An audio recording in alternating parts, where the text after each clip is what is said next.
Let the answer the call. Shadows scatter where our fire blaze. Victory losing our fear so hate. We storm the gates, we break the line. The ground it shakes, the stars align. Opponents crumble in the fray. The tide is turned, we pave the way.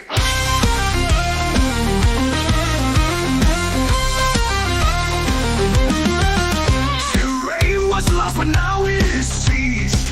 The winds of war on our side have teased. Weapons clash like storms in the night. We press on boldly with endless fight. Territory taken, battle flags fly high. Every tear shed, now a warrior's cry. Our foes retreat into the gray. Disarray falls as night steals day. We storm the gates, we break the line. The ground it shakes, the stars align. Opponents crumble in the fray. The tide is turned, we pave the way. Raise, we stand our ground. Victory's roar, the only sound. The blind scars cut the scene. Battle's glory forever keen.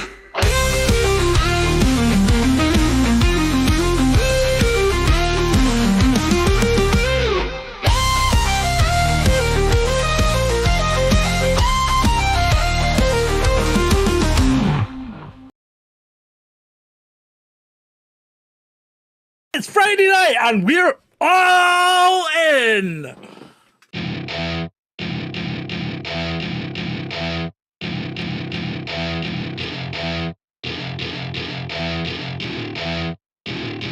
Welcome to my party, we're just getting started. A life is a dream or a nightmare scarring. Hand me a drink cause I think I'm going all in. Get me a shrink who can catch me when I'm falling. Cover up my scars, flip the handlebars. Crashing in my car, wake up in a bar. I'll be a superstar, just on my avatar. This world is so bizarre, empty out the reservoir.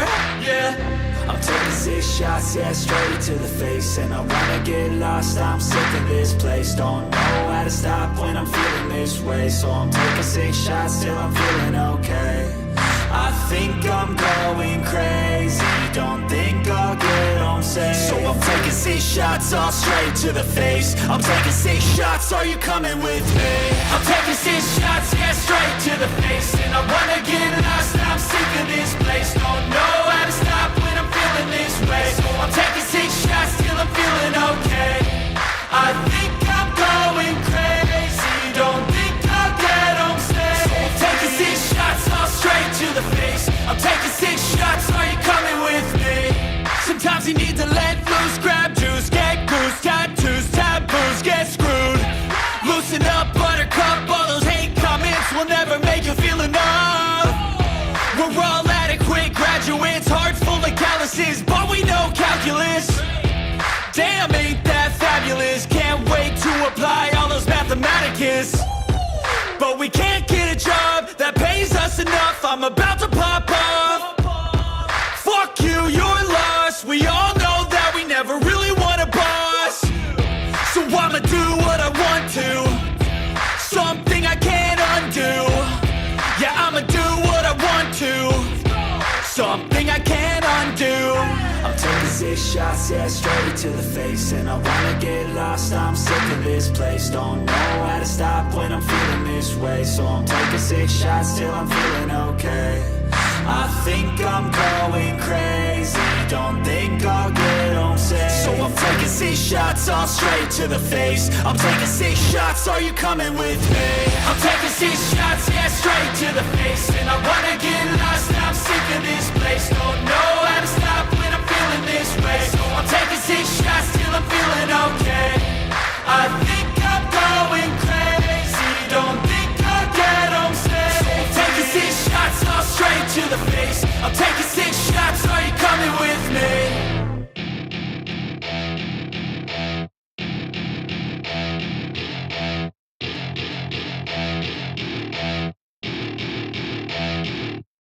Yay! Welcome. It's all in. It's Friday night. It's John and Ed. It's time to kick back, pour yourself a drink, and chill out. Cheers, everybody. Thank F it's Friday, is all I can say. Ooh, what a week that was. Like they're not all. It just gets increasingly more mental. It does. And a big shout And we out. say that every week, and every week it gets a bit more mental. Big shout out to the chat room tonight. The troll room is packed. The Britmate was in before I was. So Britmate, DW, who else we got? Dreadeye and Julie, Evening Sars, and Madame, obviously. Nectaridus, Yorkshire Lad, hey up, how you all doing? Yep, doing good. Shalini, nice to see you. We'll see if we can get you sleeping before the night is out. Beats and tapes, yo. Who else we got? Such a vote of confidence when your audience falls asleep. Oh, but Shalini got here. It's past our bedtime and she's still here. That's good. Ray, hold the show. I haven't made my hot chocolate yet. Well, you better get on it, man. You better get on it. Good day. Nectaridus, cool opening vids. Russ in the tunnel. Yep, indeed. Tiana, how you doing? Tiana. Who else we got? Paul Armstrong. Good evening. Evening, Paul. It's up that on you. It's an early start. Don't worry about it, Tiana. I'll speak to you on the other channel. But yes, you're very welcome. And we will crack on with the show. Right, Ed? Where do we start? I don't know, because my bookmarks for this week's show started getting bookmarked just after the end of last week's show. So I don't know. I mean, does the order even matter? It's insanity. I mean, it doesn't really. Well, let's start at the beginning, shall we? It's always a good place to start. So we'll start at the beginning. We'll start talking about, and the title for this show, or the title for this thumbnail, was Clueless. And the question is, who is clueless? Because I'm not sure Trump knows what he's doing. He just seems to be jumping from one thing to the other, mate. Yeah, I think he's not getting good advice from enough people, and he's got some people giving him actively bad advice, and there seem to be two factions in the White House at the moment. Yeah. You got on the one side, you got the neocons, the Waltz, the Kellogg, the Rubio, that crowd. Mm-hmm. And behind them, evil witches like Newland. And on the other side, I think you've got J.D. Vance, Tulsi Gabbard, Witkoff, who actually have their heads screwed on a bit better and have a bit more of a realistic grasp of what's going on. And I mean, personally, I was in agreement with the Duran when they were saying that from the very start, as soon as he came in, Trump should have just said, look, this is not my war. We're done here. This is not going anywhere. You guys are losing. We've had enough of it. And I think he might be, because to me, that's still, it's too late. The best option. It's too late now. It is the best option. And I've said it a number of times. He needs to turn the tap off. If he wants to save lives, he needs to turn the tap off. Because if he keeps feeding arms and ammunition and money to our friends in Ukraine, then all he's going to end up doing is killing more and more people. Because do we have a slide about Mertz and the Taurus missiles? No, I don't think we do, actually. No, because that was one thing that did happen this week, which is going in the direction that you're talking about, which is that the Germans were refused permission by the Americans to send the Taurus missiles, their cruise missiles, to Ukraine. Yeah. Well, I think it's sensible because the way Zelensky is just now, he's going to use them because, the propaganda coming out of Ukraine is fine because every side does propaganda, when it comes to war. And you have to appreciate that you're going to get it from both sides. But when you see things like, a devastating, high-profile drone attack, a massive drone attack on Kyiv, and the headline is 1 person killed. You've got to think, was it that massive, or was it targeted at military and whatever installations? Well, there was a lot of missiles and drones in Iskanders, but from what I can tell, they were all targeted at military facilities. And the thing is that the Russians, unlike other people in the world, don't go out of their way to target civilians. I mean, we had that attack last week where they sent 2 Iskanders into a gathering, but there was Ukrainians kicking off about that, saying that the military chief had organized a military award ceremony in a civilian location. He had, and he was told about it, and he was told not to do it, and he went ahead and did it. Now, the other thing that shows the difference between the Russian way of thinking and the American way of thinking to a degree is the Russians know that they have to live with these people once this is finished, and that's why the place isn't flat. I mean, look, not just that. Let me finish a little bit before. Sorry. Right. So, if we look at what's happening in the Middle East, right? The people that are flattening the Middle East don't want to live with the people that are getting flattened, right? And you can see that. And when you look back at what America's done in the past with the Gulf War, Afghanistan, whatever, they have no consequences with flattening places because they don't need to live with them. Even when NATO bombed Yugoslavia, right? They flattened it, and because they didn't think of the consequences of having to live with these people afterwards. And that's something I think that's missing from the American psyche, because they're so far away and they're so insulated. They forget that, in the future they might have to do deals with these people. I mean, look at Vietnam, they hammered it. And yet the Russians don't. The Russians know that they've got to live with these people. And that's why they do not flatten the entire country. They don't want to destroy the country because they know these people need to live. And they don't want to have to support them, once this is over. Well, the thing is, it goes deeper than that, because it's not just about the Russians knowing that they've got to live with the Ukrainians. Fundamentally, a lot of Russians don't see a huge amount of difference between themselves and Ukrainians. I mean, 60, what is it, before the war, 60% of Ukrainians used Russian as their first language. Yeah, the East Ukraine as Russian Orthodox Church and stuff. There's the Western. I mean, you've got the Western area around Lvov, where you have all the Banderites and the people that really have a visceral hatred of Russians. They're Polish. Well, and Romanians and Hungarians, and it's a mishmash. It is a mishmash. But everything, Kiev and West is definitely not Russian, and that's. Putin has no interest in that. Well, Kiev is it's one of the first Russian cities. To say that Kiev is not Russian, it'd be like saying that. Well, yeah, but Kiev was the last outpost in Europe. Moscow's not Russian. No, Kiev was the last kind of outpost in Europe, right? If you look at it from, Kiev was on the cusp of really Asia.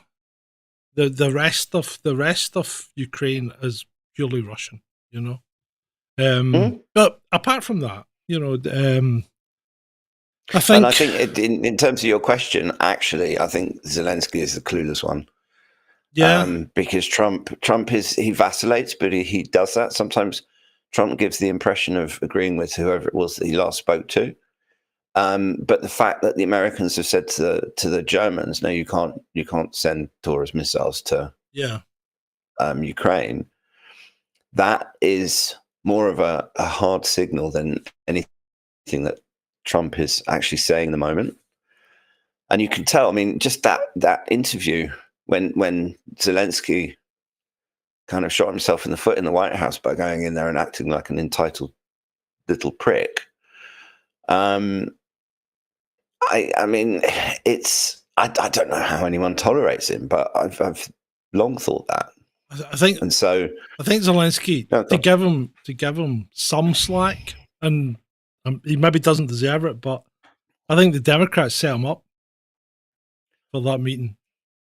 I think he's been set up by a lot of people. Yeah, I know, but I mean, I think the Democrats pushed his buttons before he went in to see Trump, and probably that was cruel in the extreme, because They're not just playing with one man; they're playing with the lives of a nation.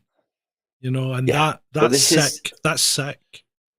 Well, this is the thing that always gets me about this conflict, is that everyone's like, we stand with Ukraine and Ukraine's really important.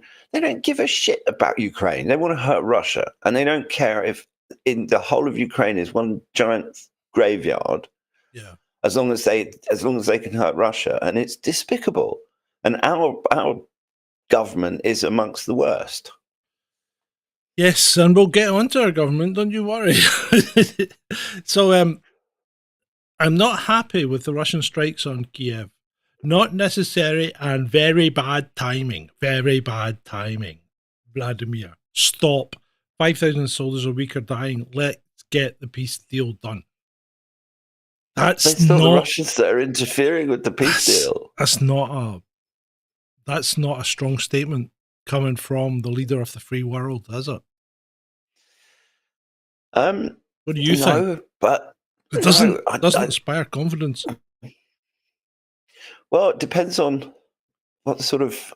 I just think with Trump is you just don't know with him sometimes. And at the start of his presidency, he was making all the right kind of noises. He now seems to be listening more to the Kellogg-Rubio faction, but also it could be said that he's perhaps giving them enough rope to hang themselves with, and actually making it completely obvious to the world that it's not the Russians that are interfering with peace, it's the Ukrainians who are not interested, and the Europeans who are blocking any attempts at peace.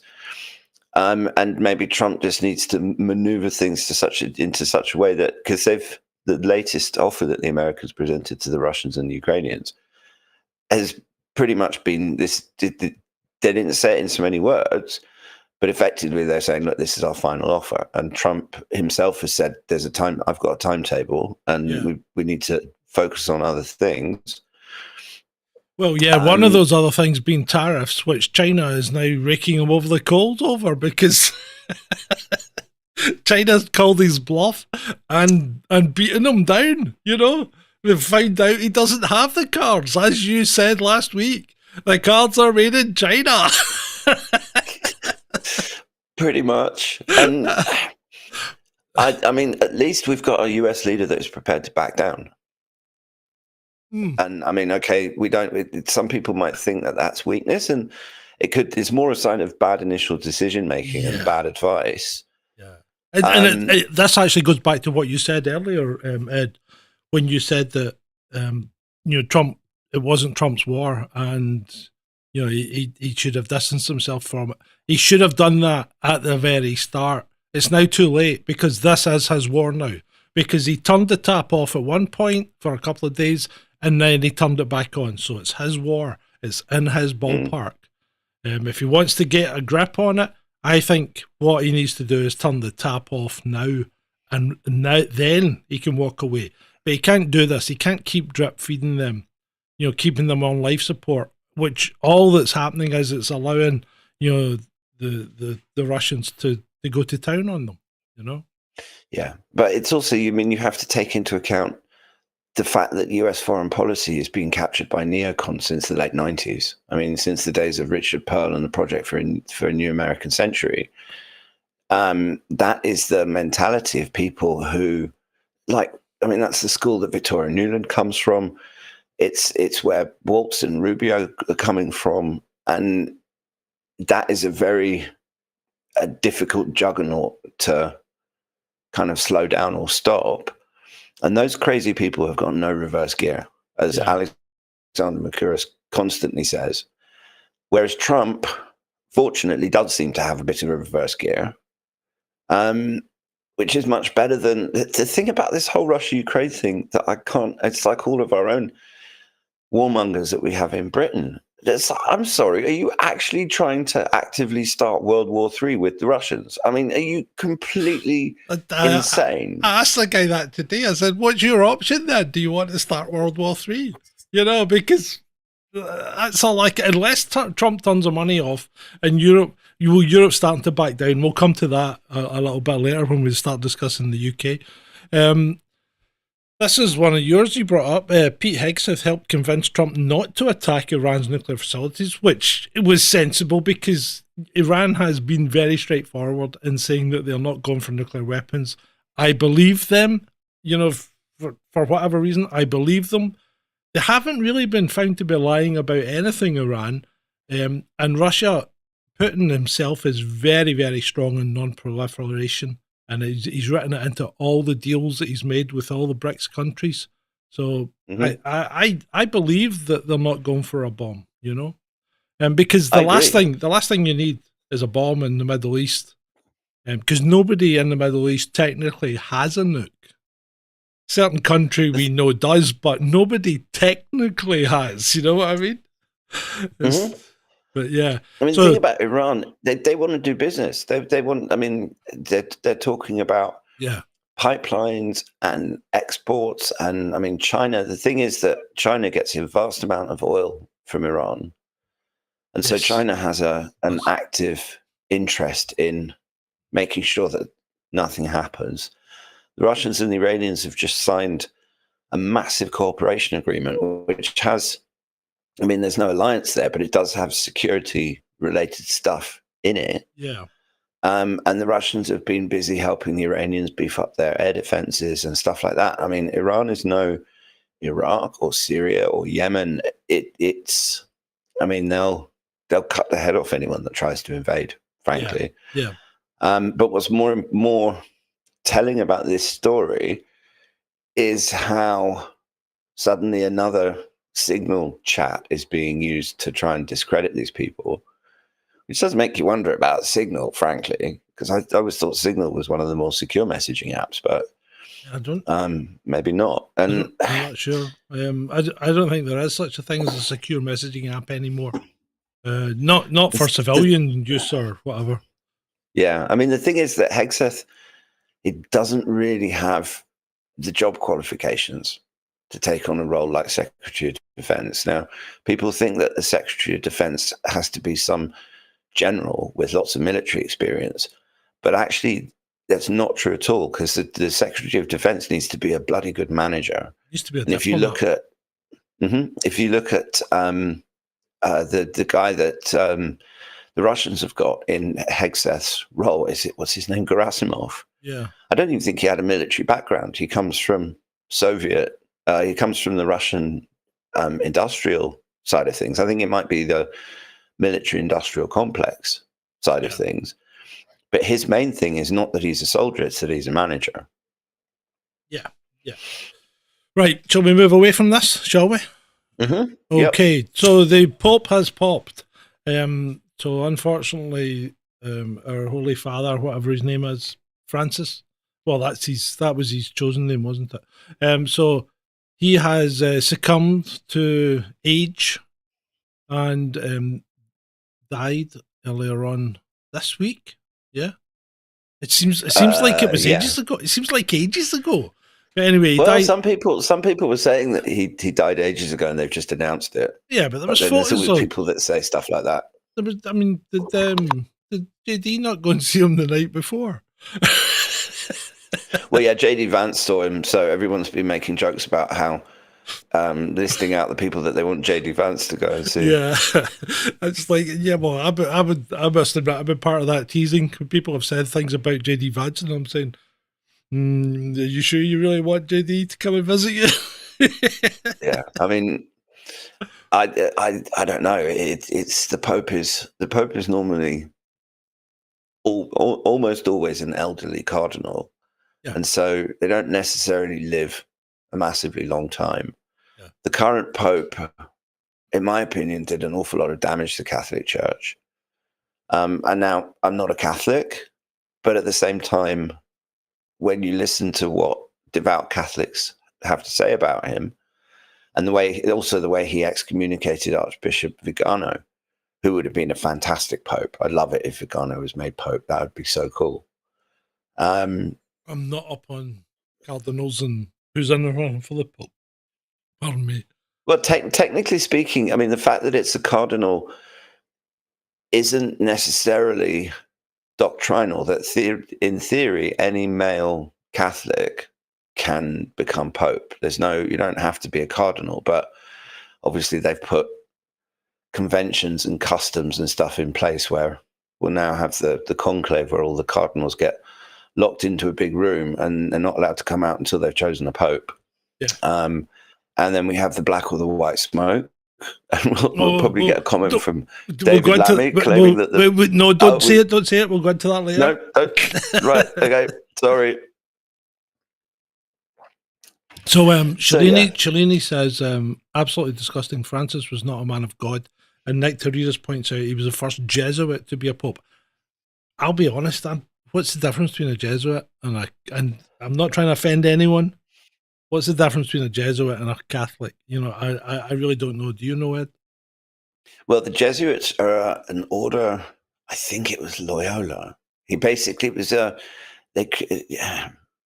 like warrior Catholics. I think they're an order of people that took the faith more seriously, but also were prepared to do things outside of the faith. Well, not outside of the faith, but kind of bend the rules a little bit to achieve their aims, sort of mentality. And that's, I'm not an expert on Catholicism. Nick Teredas says that the Jesuits are the CIA and special ops guys of the church. Well, that's basically it. Yeah, I mean that's I never that's a good way of expected a describing it. Spanish Inquisition. Our 2 chief weapons are fear, surprise, and enormous. Our 3 chief weapons are.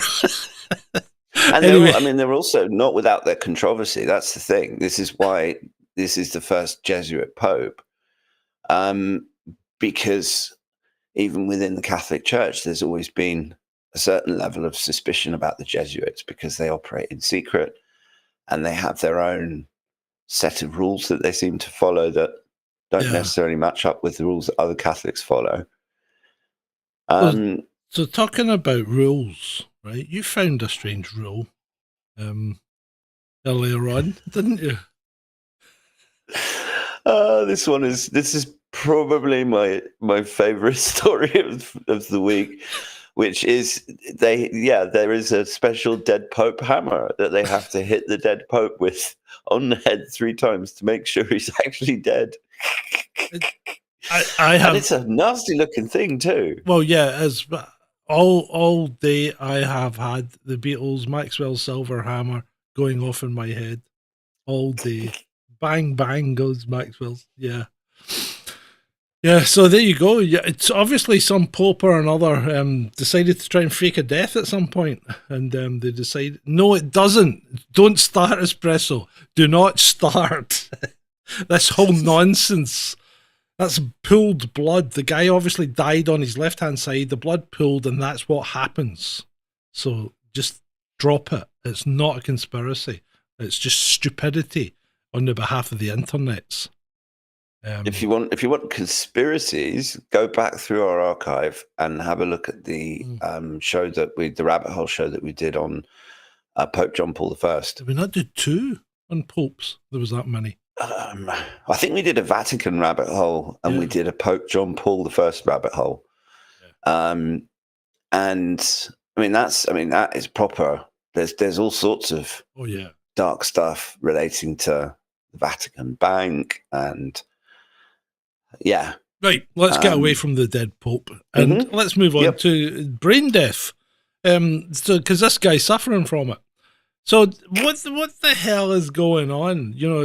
At one point, solar energy is the future, and Labour now want to dim the sun.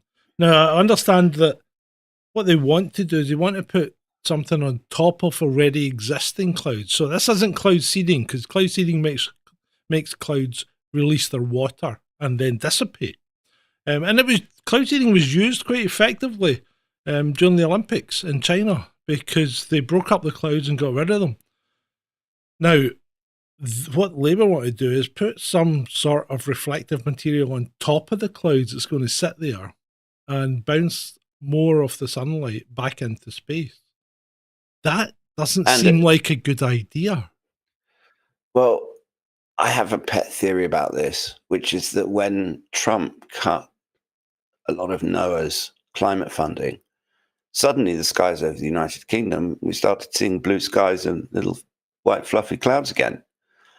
And I think that essentially they're trying to get the money from somewhere else, and now it's got to come from the British government, and it's going to go on the books. So they have to actually admit that they've been doing what they've been doing for the last 30 years.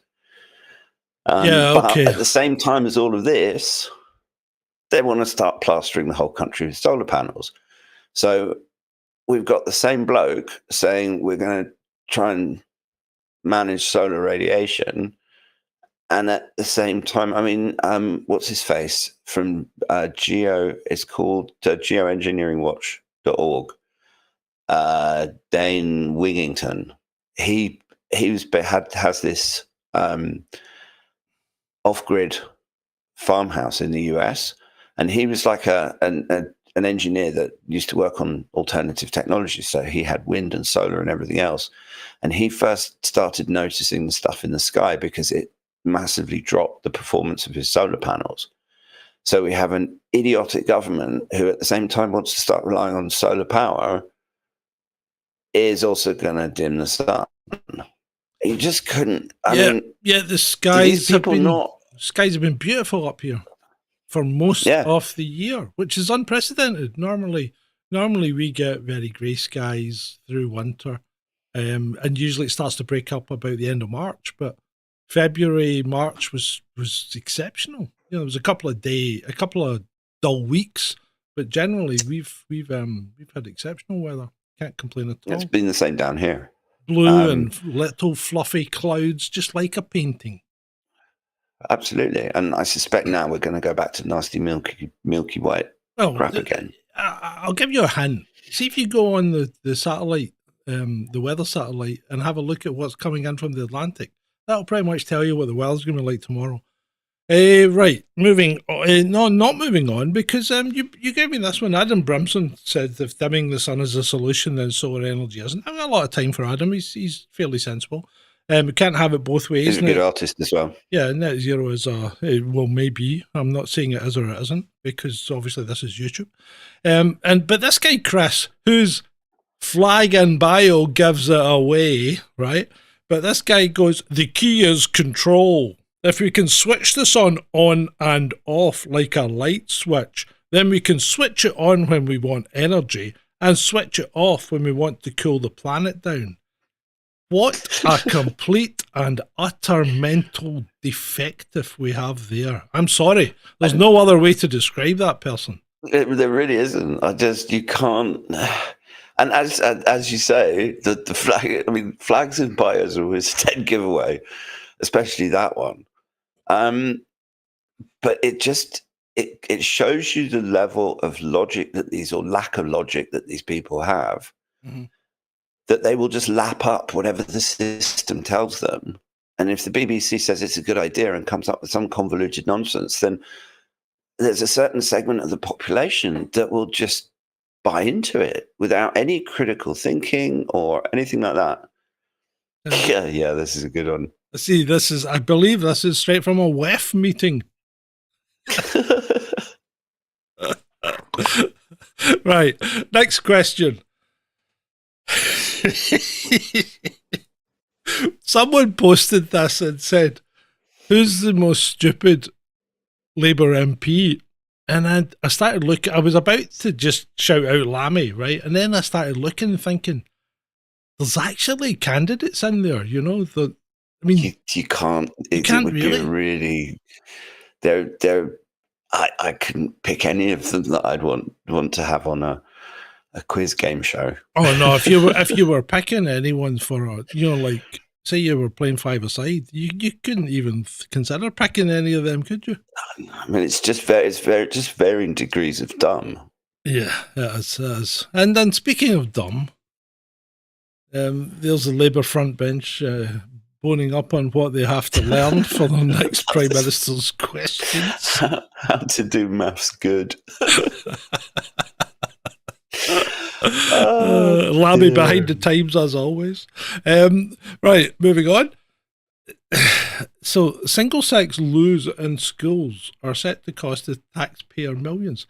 So, I don't understand this. What did we do? Did we change all the did we change all the toilets to become unisex on a whim? I think they must have done. I haven't been at school in years, but And now they're going to have to change them all certainly- back because of all the the new legislation or all the new. And I mean, ruling. when you hear some of the stories that come out of schools of like girls afraid to go to the loo and stuff like that, Mhm.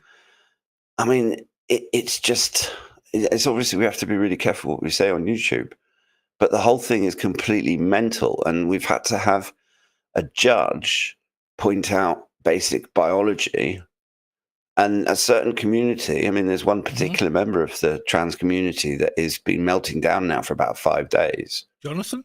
Oh yeah, yeah, yeah. Just seriously, I mean, there was one of her tweets earlier in the week was, "I'm pretty sure I'd pass a cheek swab test, but don't ask me to have a period." Oh, that tweets, that's in here. It's in here. Is it? Yeah. I missed. Sorry. It's in here. Good God. I thought that might be one of the ones that you pulled out. Well, no, I didn't, because it's a biological fact, actually, and he's completely wrong. George Galloway, on this occasion, one has to agree with him, doesn't he? Haven't we? Yeah, I mean, the thing about Galloway is that, love him or hate him, he's actually one of the few honest politicians that have got, I mean, he's got some beliefs, he's got brains, he knows what he stands for, and you can agree with him or disagree with him. But recently I found myself in agreement with him more often than not on a lot of things. Yeah. And I agree with him on that one, that Scotland would be far better off if every single one of these losers, liars, woman-denying woke wasters disappeared from public life forever. I mean, that just applies to pretty much every politician in the UK. Yeah, well, it pretty much With few does. except, but not many. There aren't many politicians that I would trust. In fact, I don't think there's any I would trust, not even Rupert Lowe. I mean, he seems like he's in the right direction now. I find his views on the Middle East. Yeah, well, see, I mean, everybody's got their faults, haven't they? Right. Anyway, moving on. The Home Office. Is it just me, or does anyone find the Home Office tweets incredibly creepy ever since Labour came into power? They're like a subtext of threaten. They're threatening you. There's this subtext underneath it that's very 1984 or Brave New World. Do as we say, even or their graphics. You're getting it. Yeah, look at them. Yeah, the graphics have a very 1984-y, technocratic, authoritarian. Yeah. Do as we say or else. Yeah, kind of vibe to them. I mean, it's a reflection of the Prime Minister. What's the circle with the squiggly line across it? I mean, what's all that about on what looks like some kind of icon? They're just creepy. They're creepy as hell now. But this is us back to treat the symptom and not the disease. We're introducing our toughest measures yet to prevent children from knife-related content online. Yeah, it's okay. So you're going to... good grief, have you ever seen Tom and Jerry? Did you ever watch Tom and Jerry when you were a child? Did you ever watch... Exactly. Did you ever watch Disney movies? Disney fairy tales? Did you ever watch them when you were a child? Nowadays, people would... I'm surprised they're still available. I'm surprised they're not banned. I mean, Bambi. I went to see Bambi as a 4-year-old. I was traumatized. Well, we banned guns in the 90s, and criminals still get access to them and still use them. And it's, as you say, they're treating the symptoms, not the cause. Thank you, Nick. Which is the standard. I mean, that's how the medical profession. Oh, exactly. Donation. No, it was. He's clarified it's a Japanese. It's some kind of ninja combat knife or something with a prohibition sign over it. Yeah, it's so freaking obvious that it really jumps out at you. But they do nothing to solve the underlying social issues. Exactly. And actually, anyone who does try and address the underlying social issues gets called a far-right extremist and gets locked up if they're not careful. Yeah, and people that pander to this continued, it's not the person who did it's fault, it's the fact that he was able to get something to do it with. People that pander to that, like the makers of things like abduction and stuff like that, they get lauded, It's completely crazy. That is crazy. It's and nuts. more to the point, it's damaging for society. Mm-hmm. This is what irritates me the most about this stuff, is that they couch it in terms like they actually know what they're doing and they're trying to do good for society. And it's obvious to anyone with even a modicum of intelligence that it's not going to have any effect at all, apart from allow more heavy-handed policing and more laws and targeting the wrong people. I mean, we've got people, knife-wielding maniacs, that get let out. Meanwhile, we have people continuously locked up for social media posts. I mean, it's just bonkers. It's crazy. Yeah, we'll let people out from doing serious physical harm to people. We'll let them out early so as we can lock up people for social media posts. Yeah. It's crazy. Well, who even runs a country like that? Well, we know who. That's a rhetorical question, obviously. But I just can't. I don't know. I really, yeah. It just leaves you speechless sometimes. Right, that's one of yours. You brought this one up. I have right mixed now. feelings about this guy because I consider him a bit of a fraud. In that, yes, he seemed to do well with the diesel thing, and he's been trading on it ever since, but never actually done anything after that. The thing about Reiner is that at the very start of the Rona, he was one of the people who was doing his best. I mean, he was doing interviews with people that nobody would interview. He was getting a name for himself. And yes, there was issues with donations and his mortgage, and I'm not sure exactly what happened, but I'm not necessarily convinced that he's as guilty as some segments and potentially as I thought he was as well when that whole story broke. But that's beside the point. He hasn't done anything to warrant the kind of jail term that he's getting. And Germany is turning into a really scary place again. Yeah, it is. And I just don't. I mean, there should be such a thing as justice, and what's happened to Reiner just doesn't strike me as being just or fair or anything else. It certainly doesn't. And I mean, he's getting on. He's not a young man anymore. And surely, if it's financial stuff, that doesn't warrant jail time. I mean, okay, sue him, take away assets, do things that don't involve sticking him in a prison cell. But it just seems like the German government's out to get him. I've never quite understood, white collar crime, right? Because that's what effectively we're talking about here is white collar crime, right? So what you're doing is you're putting really smart people into prison with really dumb people who will probably do things that they want them to do once they get out. You know what I mean? It's like building a criminal enterprise. It's like introducing smart, criminal-minded people to actual criminals who will actually be the muscle. It's like a breeding ground for criminality, is it not? Unless they have Reiner in isolation because they don't want him to talk to anyone. Yeah, or they have special prisons that they put. That's against your human rights. And I don't know how they get away with it. Look at Tommy Robinson. He's in solitary. For what? Because they don't want him to talk to people. Well, that's the thing. And at the same time, they're all talking about freedom of speech and democracy. And, it's a joke. It's like exactly like Aldous Huxley said. He said everything will look as if it's just going along as normal, the judiciary, the police, the government, but underneath it all, they'll be running things exactly how they want it to run, and that's what they're doing. Because that's totally against your human rights to be held in solitary for no good reason. It's a cruel and unnatural punishment. It's out of order. I don't like Tommy Robinson, but you don't do that to people if you're going to purport to be a civilized nation. Precisely. Absolutely. And that's really what it comes down to, is the hypocrisy of Starmer sitting in the White House and saying how proud he is of our tradition of freedom of speech. Yeah. And at the same time, he's got people locked up for saying things on Twitter that they delete a few hours later and were said in the heat of the moment. And let's face it, stuff wasn't an instruction, it was an opinion.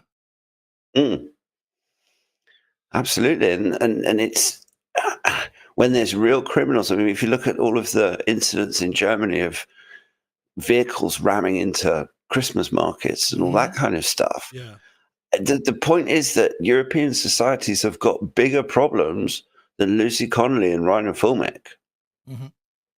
Much bigger problems. I mean, there's a Belgian guy called Dries van Langhoven who's being prosecuted in Belgium on similarly idiotic grounds. It's just barking mad. That is. It's crazy. And then it's when crazy. you see Elon... Sorry. No, I was just going to say, Musk posted a tweet earlier in the week about how the biggest long con that the left pulled was having all of the judiciary infiltrated. And it's actually, you can see that all the way around the world. It's even happening in places like Brazil. Yeah. It's happening in the US, where you have activist judges trying to get in the way of Trump's agenda. One just got arrested. One just got arrested for harboring a criminal gang in his house. And there was another one that was this lady judge that was arrested today, not long before he came on air, who actually helped a migrant that had a deportation order on him escape from the courthouse physically. And so got arrested by the FBI. So the West is crazy, and at the same time they're trying to moralize Russia and China about how Putin's an autocrat and Xi is a dictator and all this kind of stuff. And you have arguably more freedom in Russia. That I actually found out today that's what I was going to say, because we're castigating Russia for locking up people for being journalists, and yet they've locked up less than 10% of the people we've locked up for saying naughty words on social media. Absolutely, and most of the so-called journalists that the Russians have arrested were blatantly Western spies. Yeah, I know. Literally, I'm going to nowhere. I'm going to absolutely nowhere in the far east of Russia, and I'm going to take photographs of the only military installation for something like 1,200 square miles. But I'm just a journalist. Or going to the Urals and to some of these industrial towns and sitting in cafes and asking blatantly ridiculous questions about the operations of the plants and stuff. I mean, I know. I sound like let's move on. We sound like Russian apologists. We're going to get castigated for this. And yet we're not Russian apologists, because Russia's not perfect. Putin's not a good guy. But he's like every other politician, very suspect, And you know what? He's probably slightly better than some of the ones that we've got running our own countries. Exactly. This is, if you look at Xi and you look at Putin and you look at Lukashenko in Belarus, are they angels? No. Do they probably have skeletons in their closet? Yeah. Do they give a shit about their country? Are they actively trying to do what's best for the country? Yes. Yeah, and obviously they will probably profit out of it themselves. But I don't know, it goes back to a conversation that you and I have had on a number of different occasions about this whole concept of a benign dictator. Yes. Or benevolent dictator. And how that actually in some cases is preferable to a parliament full of useless, corrupt clowns like we've got in most Western countries. Yep. Yeah, I know, it's unfortunate. Right, moving on. Natalie Winter's here. This is an actual caption from the Daily Mail describing Natalie. Or should I say the Daily Fail. They say, dress for the job you want. Apparently, freshly minted White House correspondent Natalie Winters wants to be a hostess at Hooters. I don't understand where does that vitriol come from? Because she looks to me to be like a perfectly presentable young lady. I don't see the problem. She co-hosts The War Room with Steve Bannon. Yeah, I don't see the problem in her appearance. I mean, ultimately, yeah, she's an attractive young lady, but why just because of that fact they have to make fun of? Because the Daily Mail have written some really nasty articles about her.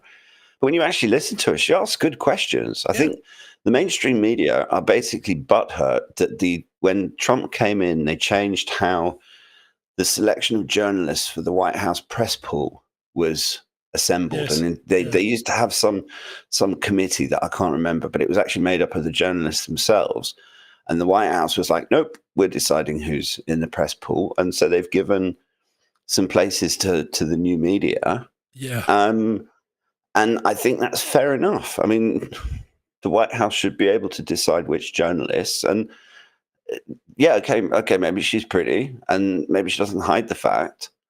But she's also a good journalist. Why should she?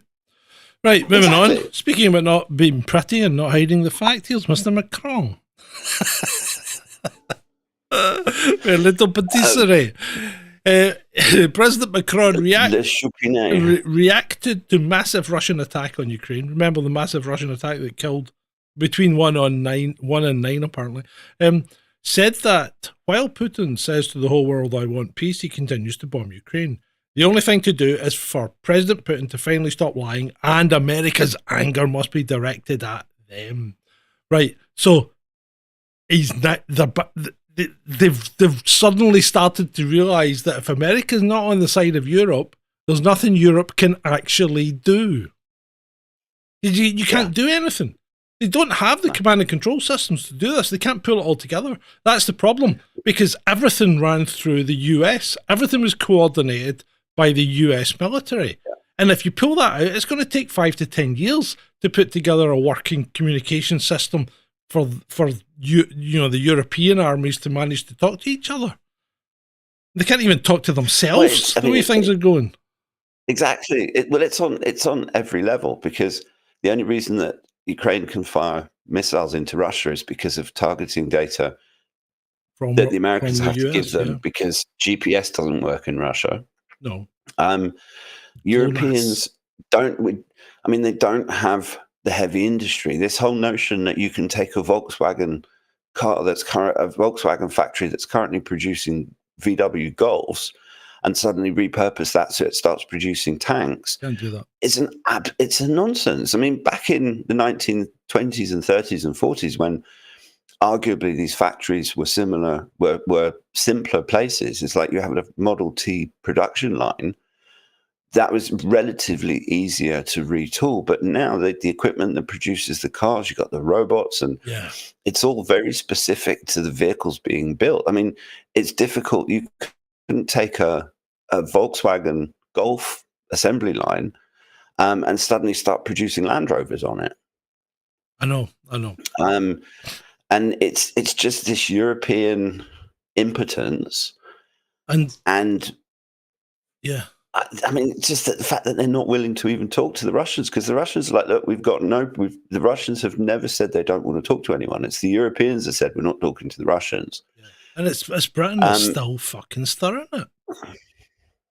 Well, yeah, I mean, there's plenty of articles that Kit Clarenberg and people like that have come out with this week talking about how Britain was completely wrapped up in the whole Kursk disaster and the Bryansk as well. And that a lot of the catastrophically bad Ukrainian military decisions have actually come out of the UK. Mm-hmm. Yep. Which gives you a lot of hope when our own government wants to start sending troops into Ukraine. I mean, they've even been rolling back from that as well. Yeah, they have. Proud to join the outstanding crew of the HMS Prince of Wales today as our carrier strike group assembles for its 8-month deployment. How long before it breaks down? How long? I was thinking exactly that. I'm amazed that they actually managed to get the bloody thing out of port. Keir Starmer, national security is the foundation of my government's plan for change. Fuck off, Keith. You know, you keep mentioning this plan for change, but you just dance around the subject. What exactly is the plan, you know? And anyway, you have basically got the entire fucking Royal Navy on one ship now because everybody's leaving. You know, everybody is leaving. Yep. I mean, Despite I think the fact that they've increased salaries and stuff. Yeah. It's just and a also joke. all the planes on that ship are American. Well, the F-35s, right? So we've had 12 delivered out of 64 ordered. Well, we've had. Right, hold on. Yeah, but hold on. It's better than that. You know the full story here, right? We ordered 64 F-35 Bs, right? Well, we're down to 63 straight away because we lost one. One of them crashed in training over in the States, so that's us down to 63. Now, we then allocate 4 for training that are permanently based in the States, right? So we can't use them. We then have the maintenance schedule on these things is horrendous, right? It's horrendous. And we can't maintain them when it comes to major service. They've either got to go back to America or go to the US base in Italy for service, right? So you've got to take a third of them offline because they'll be on rotation. So that's us down to, what are we down to now? That's us down to about, 36 or something. And then it just keeps getting, well, we've only got 12, remember? And it gets better because we didn't order the more carrier friendly C variant, which has slightly bigger wings to allow you to land at a slow speed, has a beefed up suspension to take the arrestor wire, right? And and we didn't order planes separate for the Navy and the Air Force. We are sharing them, right? So of the planes we have, we've got about 4 available for the Prince of Wales, 4 for the other aircraft carrier, and 4 left for the UK for air defence. And those things would last. I mean, if you look at some of the drone swarms, I mean, some of the videos, I realize they're propaganda videos that the Chinese government puts out. Yeah. But, I mean, both the Chinese and the Russians and the Iranians have built missiles specifically to kill aircraft carriers. That is literally their only function, is to send those expensive hunks of junk to the bottom of the sea. And the thing with an aircraft carrier is that you don't even have to sink it. You just have to make the flight deck completely unusable. This actually hurts me physically. I feel the pain here. I mean, I grew up effectively in the Navy. You know, my dad was in the Navy. We lived in Navy bases. We were always in Navy bases. My parents socialized with Navy people all the time. I went to school and service schools. I lived in dockyards, and it's like, this hurts me because the Navy is a shadow of what it was. And it was a good life. Not even a shadow. It was a good life. Well, I mean, I remember going to the NAFI for sweeties and things. It was brilliant. We even had our own pass to get into the Navy base in Hong Kong because I was at secondary school, so I was allowed my own pass. So I could go in and out of the Navy base whenever I wanted. It's fucking brilliant. And I think, I mean, ultimately, the armed forces, they have their role. But when you have successive governments that are run, I mean, they've done to the armed forces what they've done to the country. And it's decades and decades of the most appallingly awful political leadership that you could possibly imagine. I mean, it's actually hard to put a number on just how awful the UK political class has been for at least 50 years. And I mean, I know people eulogize and lionize Thatcher, but she did masses of harm to the country. Tony Blair did masses of harm to the country. And we're now the chickens are coming home to roost. You know, and at the same time, we've got probably the worst government we've had since the end of the Second World War.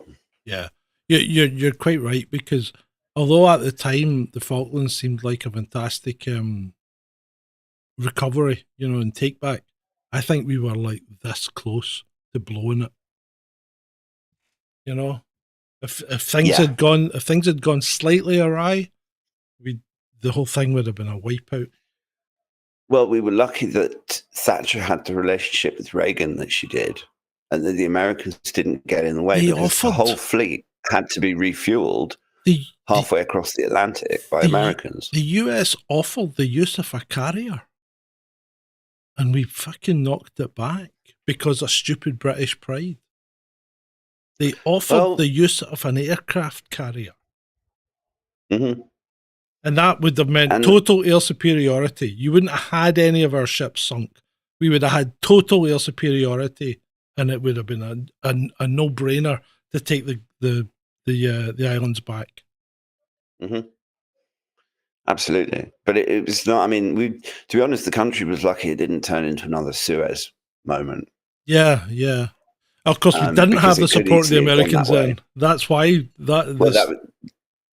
precisely. Yeah. Right. Anyway, moving on. Keir Starmer may abandon plan to send UK troops to Ukraine as it's too risky. You think? He had no intention. He had no intention. This was all bluster and bravado. Yeah, I mean, even the British and French planters have, what is it, a reassurance force in Ukraine? It's called the tripwire. Yeah. The whole point was to get the Russians to attack them so they could then go crying to the Americans, invoke Article 5, and start World War III. I mean... And the Americans aren't playing. They're not playing ball. No. And that's, I mean, credit to Trump. Yeah. At least we now have someone in the White House that doesn't want to blow up the whole bloody world. Yeah. The Telegraph, soldiers quit in thousands despite Labour's pay rise. The armed forces are shrinking despite a 6% increase and retention payment. That you mentioned that earlier. So that is that doesn't bode well. I mean, you can understand why, because if you were in the services with all this bluster and bravado about starting a stupid war against Russia of all places, why would you? Why would you? And well, that's the thing. But I mean, I have a friend, just on the subject of the soldiers quitting. I have a friend whose daughter is dating a soldier, and he's actually thinking of leaving. But he's also said that they haven't even fired a weapon in like 12 months or something, or longer. Oh, because of cutbacks. Well, because it's all being shipped off to Ukraine. Yeah. And I will point out, John, did we have to have two pictures of Keir Starmer? I mean, isn't one picture of Keir Starmer enough in a slide? Is it just me, or is that a dead ringer for Keir Starmer? I'm honestly, I can't tell the difference. I mean, maybe the battle dress and the dreadlocks, possibly, but it's crazy eyes. Absolutely. Anyway, and also that kind of that ugly, angry, scrunched up mouth. Yeah. Right. Back to the rest of the world, and another war that's about to kick off. So India's cut the flow of water off to Pakistan, depriving Pakistan of 80% of its water needs. Because, and let's be honest here, Indians and Pakistanis do not like each other. In fact, I would go as far as to say they detest each other and loathe each other.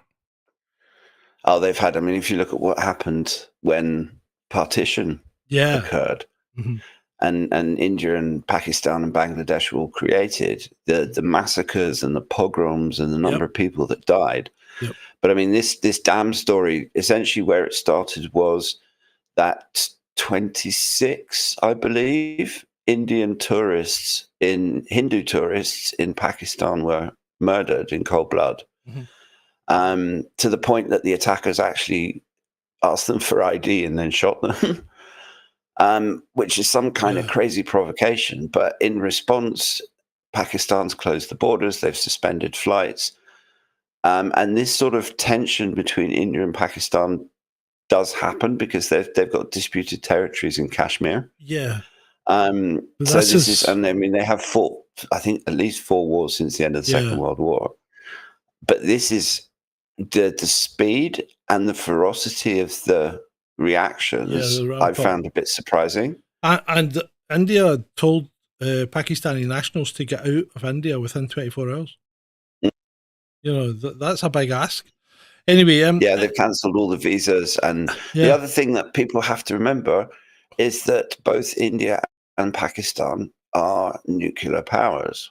They both have nukes. They do. So and cutting off 80% of Pakistan's water, I mean, the Pakistanis said it's an act of war. It makes you wonder what they're going to try and do. This is a good one. Dam?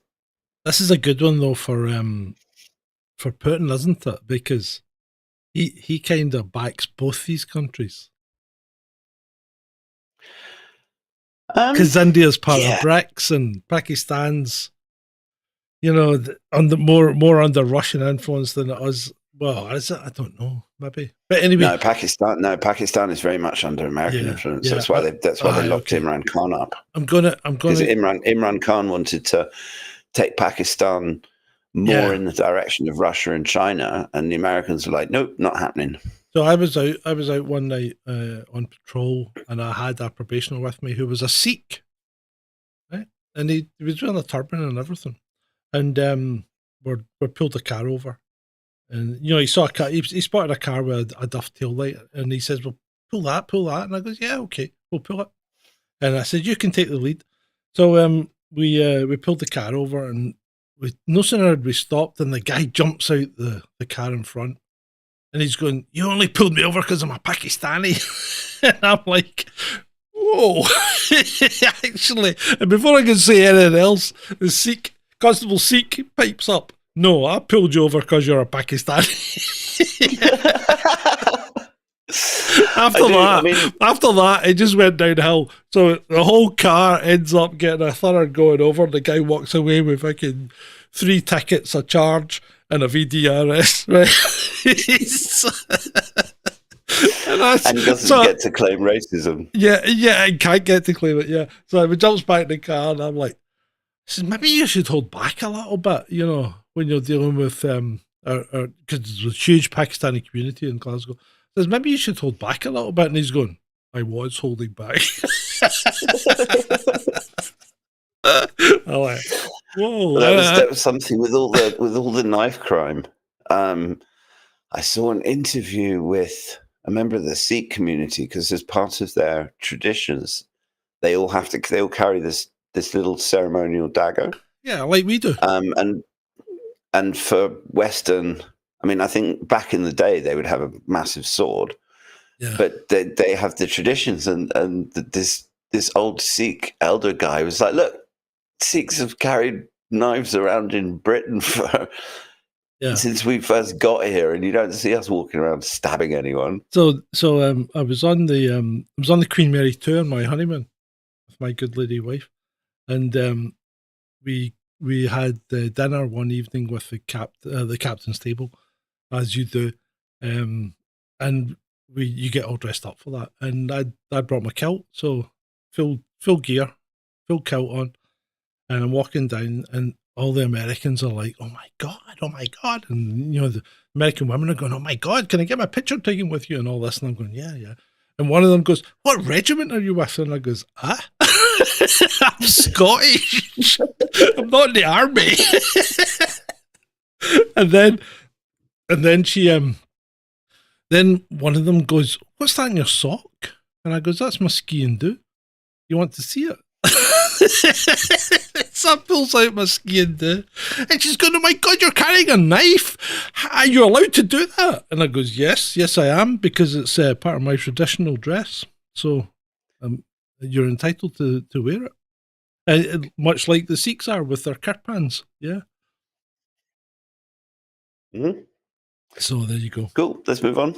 Oh, that's one to watch. Let's hope that. I mean, it doesn't like my stories. It's great. We've got another place that World War II could break out. Yeah. Cool. Right. Here we go, Ed. Here we go. I tweeted this. I had a little discussion today about things like. I had a little discussion today about how quick David Atherton posted something about two cops approaching a guy who walked away from them, turned around, put his fists up, and then he tased them straight away. And I said I saw that comment. I said I was a bit concerned about the way that the police seem to be tasing people without regard, right? You know, straight away, because a taser's not a non-lethal weapon. It's a less lethal weapon, not non-lethal, because people die from getting. And if tased. you saw the way that guy in that, in that particular video, the way that guy went down, he could easily have smacked the back of his head, and he's done. Yeah, exactly. But apart from that, people with heart conditions and stuff like that. In fact, even people without heart conditions have had cardiac arrest. So there's 18 people have died from police tasing in the UK since 2018. Did you know that? So anyway, I made a general comment. As you saw my comment, I think it was general. It wasn't specific to that incident. I just said I was concerned with the way police seem to be very quick to tase. And Pink Lady came out with a cracker. This type of attitude is why the UK is in the state it's in now. So I didn't realise I was so influential. It's my attitude that's to put the UK in the state it's in now. I don't understand that. Who to blame? Yeah, it's me. It's me. All your fault, John. Guilty. I did suspect everything was your fault. Yeah, it always is, mate. Right, mate. This is one of yours.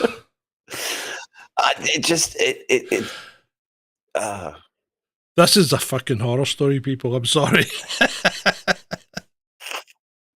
Well, Beats and Tapes knows someone that died from a police taser. There you go. Mm-hmm. Right. Yeah, sorry. Whatever happened to the first cryogenically frozen humans? Now, if you're Gen X, like me and John, you will remember lots of stories back in the 80s and 90s when this cryogenic technology first came out. And we had people that were on the verge of death that had themselves frozen or had themselves frozen just before death on the basis that they could be unfrozen at a later stage and their disease could be cured, or they just wanted to time travel into the future. What they didn't reckon on is that a few of them decomposed into a plug of fluids that was scraped off the bottom of the capsule. It's so grim. I know I shouldn't even laugh. It's really dark, but I just, yeah, right. It's not. I mean, that's not the sort of journey into the future that I think they were planning on. So my interest was piqued. So I did a little bit of research. The first person to be cryogenically frozen was Dr. James Bedford, the 73-year-old psychology professor who died of kidney cancer on January the 12th, 1967. Bedford's body was preserved within hours of his legal death by a team from the Cryonics Society of California. I don't like that term, legal death. So he probably wasn't actually dead when they started freezing him. They used a primitive cryoprotectant solution, 15% dimethyl sulfoxide and 85% Ringles. Well, Ringles is just salt water, and then cooled it in liquid nitrogen. Although the preservation methods were crude by modern standards, lacking advanced cryoprotectants and vitrification, Bedford's body was kept at low temperatures continuously and remains in cryogenic storage to this day, currently at the Alcor Life Extension Foundation in Arizona. When Bedford's body was examined in 1991, so that's 36 years ago? 34 years ago, yeah. After 24 years in storage, it was found to be preserved but showed significant damage. Skin was discoloured, frozen blood had leaked from his mouth and nose. Despite these issues, he is unique among early cryonics patients in that his body was never allowed to thaw, making him the only person from the first era of cryonics still preserved. Now, that he was examined 31 years ago. Imagine what state he's in now. You wouldn't, I mean... All the rest... all the rest have been thawed out and subsequently buried. Some of them were decapitated. and their head was taken for neural preservation. Oh, right. So they wake up as a brain in a jar in the year 2527. Exactly like this episode. Sorry, Futurama. Yeah, I just... it's this whole. I mean, this whole notion of wanting to cryogenically freeze yourself to preserve yourself for the future. That to me just suggests that you need to really deal with the concept of life and death somehow. Ben wants I this think, to happen. well, the thing is that what if by doing that you actually somehow prevent your consciousness from returning to the source, or That was my thought. maybe you interrupt Uh-huh. the natural cycle Yeah, and the natural chain of events. I just don't think that is ever going to lead anywhere good. yeah. No, I think that was. I had that thought as well. I thought, what if that doesn't let you? What if it hangs out because your body is narcissism, DW, and Ben is as you know, Ben is a narcissist. But he knows that. He knows I call him that. But yeah, what happens if it just hangs onto your soul or consciousness or whatever you want to call it? Well, it's like that that thing in Demolition Man where Sylvester Stallone gets taken out of Ice Cube form. Yeah. And I think they're sitting around. It's when they go to Taco Bell or Pizza Hut, or which, depending on which version of the film you watch. Taco Bell. I think it was called Pizza Hut. Yeah, it was Taco Bell in the original, but for the European market, they changed it to Pizza Hut because there was no Taco Bell here. But he actually says so they say to him, "Oh no, you didn't remember anything." He's like, "Oh yes, I did. I was aware of everything that was going on." So, yeah, I don't know. I think playing God or trying to interrupt Mother Nature like that is probably not going to lead to good things. Yeah. I think it could be very, very dodgy. Very, very dodgy. Right, moving on. World Economic Forum opens new probe into founder Klaus Schwab. And there's no aliens involved here, but one of yours, Ed? Yes. Well, this is rather satisfying because although he's only been replaced with someone that looks even more creepy, but yeah, Schwab is out. But it's not just some of the allegations are really serious. I mean, him and his wife misusing donor money to fund their own extravagant lifestyles, and at the same time as preaching to everyone that you'll own nothing and be happy and eat bugs. They're living the life of Riley. And there's also been allegations of sexual misconduct and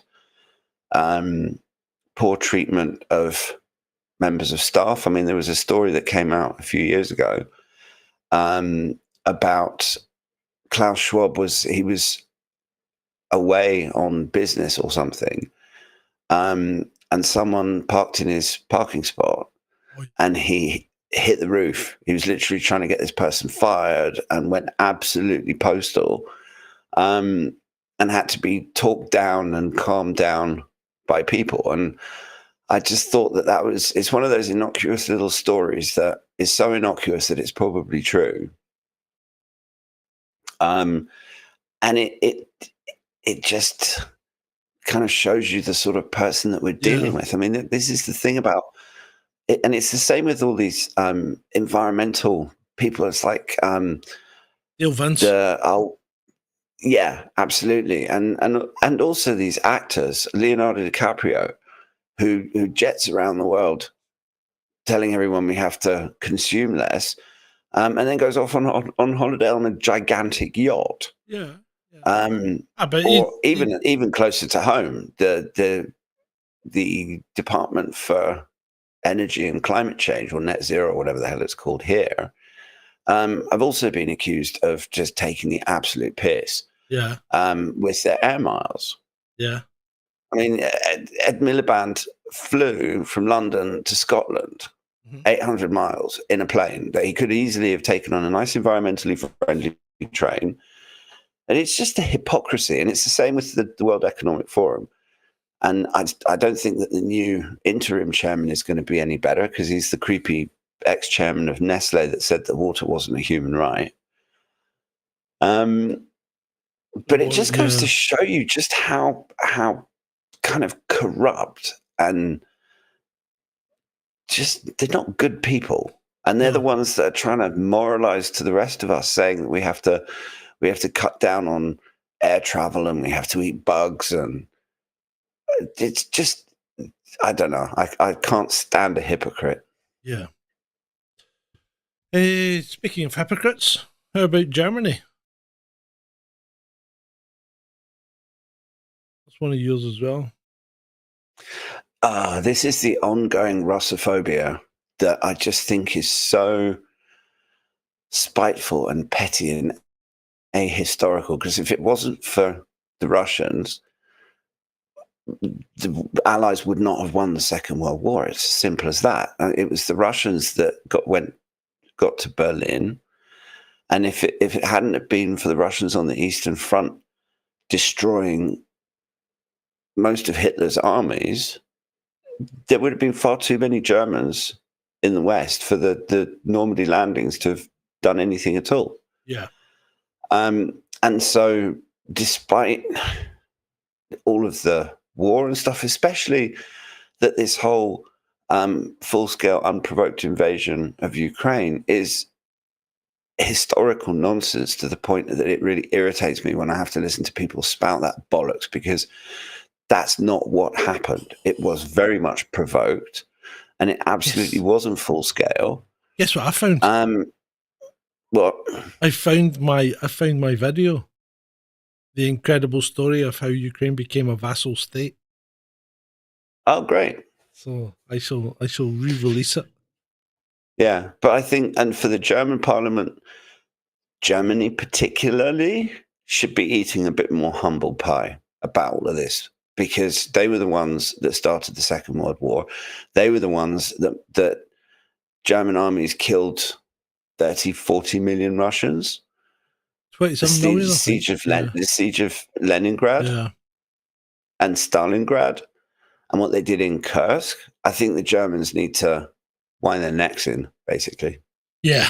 And it's not, I don't think, no saying Germans, let's say German politicians, because I can't imagine that the vast majority of Germans are okay with this at all. No, I don't think just for the record. But the German political class, they're just as abhorrent as the British political class and the Dutch political class and the Belgian political class.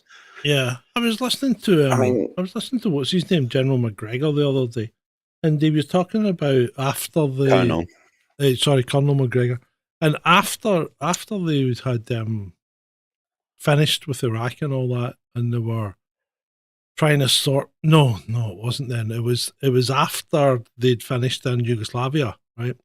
And they were trying to sort out the new boundaries and things, and he was part of that team. And people were saying, well, they're all Slavic, so it doesn't really matter. They're all the same. And McGregor's saying, well, they're not really, because they don't think that, so surely they should have some kind of say in what their country should be. And the Norwegian guys, yeah, but they're just Slavs, they're all the same. And he goes, well, you're Norwegian. Why are you in Sweden, separate countries? You're just the same. He's going, no, Norwegians are very different from Swedish people. And he's got a point, But he's got, McGregor had a point. And he absolutely does. And McGregor is someone that I listen to a lot. And he talks in a huge amount of sense. And if Trump had any sense, he would have put McGregor in his government. But I can't imagine. We did it the first time. Yeah, but I can't imagine Colonel McGregor being able to get through his Senate confirmation hearings. I think. He was in the first time, right? I think the problem is that he tells it too straight. Yeah, he's not diplomatic enough, and I think he's effectively been ousted or not selected this time because of the neocons around him.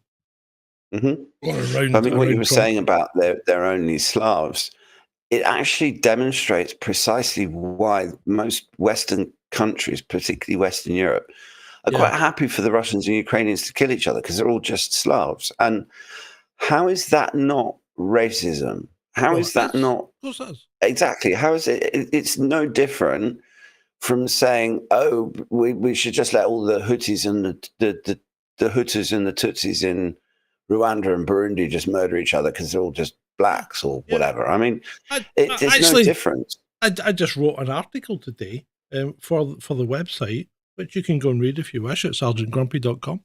But I wrote an article today on the unsung genocide that's still occurring in Central Africa. 70 in February 2025, 70 Christian Protestants were taken from their village to a church, and they were later all found there beheaded. And the Islamic militia in the area claimed they did it. And there's no reason to disbelieve them. Now, why? I never saw that in the news. Did you? You had to go and dig for it. The only reason I found that was because I was digging through African news. But that's horrible. I mean, every one of them, women, children, and men, were beheaded. That's just absolutely. It's just disgusting. And yet, this is going on an almost daily basis in Africa, and nobody's doing anything about it. Certain parts of Africa, there are some countries. I mean, obviously, Africa's an enormous place. Yes, I'm talking about countries. I'm talking about Central Africa, right, where this is occurring on an almost daily basis.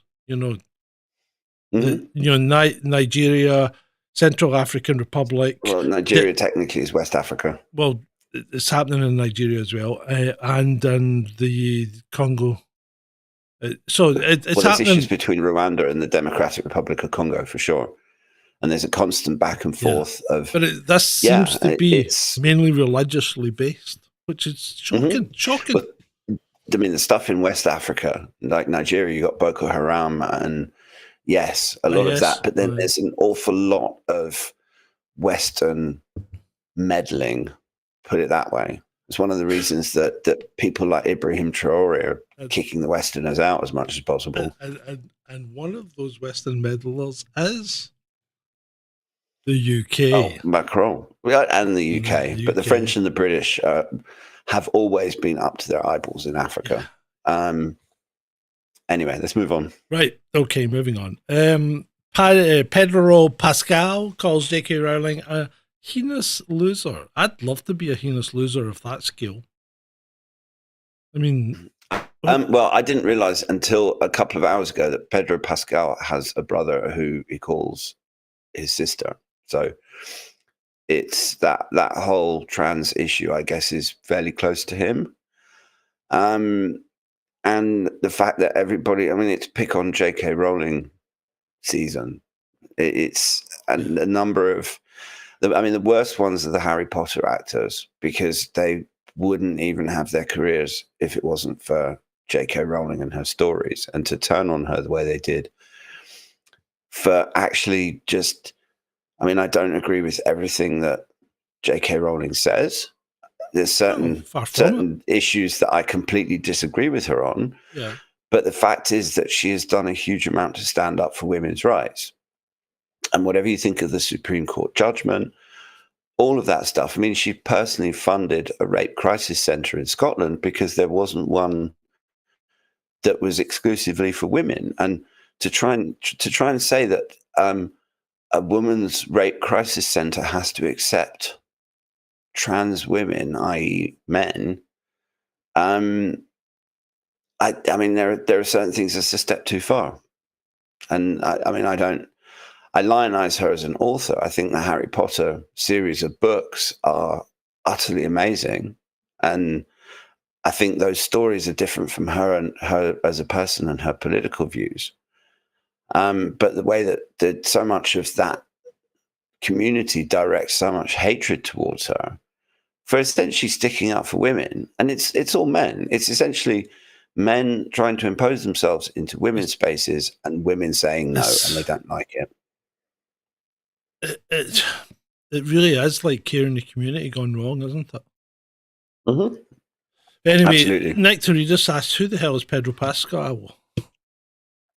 He was in He something. is an actor. He plays pretend for a living.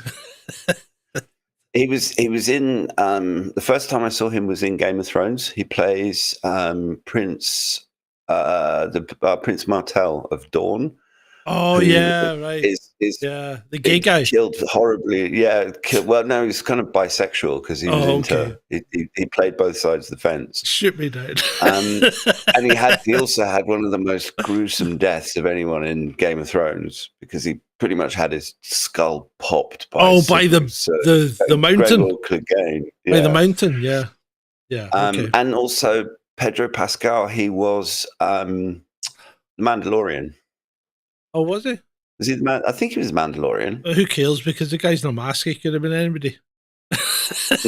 Yeah, I mean he's been in some stuff. It's like, you're a shit actor. Let's put you in a complete mask and make sure you never take your helmet off. Right. Okay.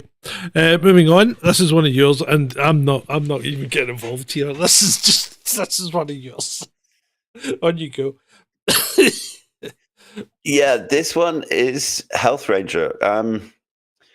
He's actually, the thing about this is he's a trained chemist and he has an actual proper lab that is ISO accredited, and this is whether you choose to believe it, but apparently Dr. Jane Ruby sent him some samples of stuff that had come out of the sky in Florida, and he cultured the samples, and he's been posting on X what he's been finding, pictures, and he's essentially been letting things grow. And the thing that I like about him is that he's a proper scientist. So he's not trying to claim he's seeing anything he's not seeing. He's essentially describing what he's seeing under the microscope, and it's pretty unpleasant. So wherever this stuff came from, you would not want to be breathing it in. But if you're interested in this kind of thing, then go to the Health Rangers Twitter profile, and you'll see a whole load more pictures and stuff. And people should make up their own minds about it. Yeah, so the question is that if we are being poisoned from the skies, how do the people doing the poisoning avoid getting poisoned? Well, don't forget that they allowed lead in petrol for decades, knowing what effect it would have. So to me, it's not an argument that holds water, because we've got plenty of examples in history of DDT is another good example, where something was just sprayed with gay abandon and then turned out later that it's completely toxic. DDT's still up for grabs. It's not necessarily as toxic as they made out to be. But anyway, let's move on. Shall we? Mm-hmm. So India Willoughby here. I actually thought you were going to take that. I didn't think you were going to include that one. Oh, India here's made a quite sweeping statement in the face of a recent legal ruling in the UK. She's been, shall we say, melting down every day, and said, fairly confident I'd pass a cheek swab test, but if they asked me to have a period, I'd be sunk. Well, I don't think your grasp of biology is quite up there, Jonathan, because a cheek swab test is going to check for your DNA, and your DNA is going to come up XY, because you are XY. And you can't hide that. It's in a way, it's kind of sad that this meltdown is happening completely in public, and also because he takes himself so seriously. And I'm sorry, I can't call him a she. I can't. I know I'm misgendering him, but he's probably not listening anyway. Well, you're not, according to the UK legal ruling now. Well, you're actually precisely. Not.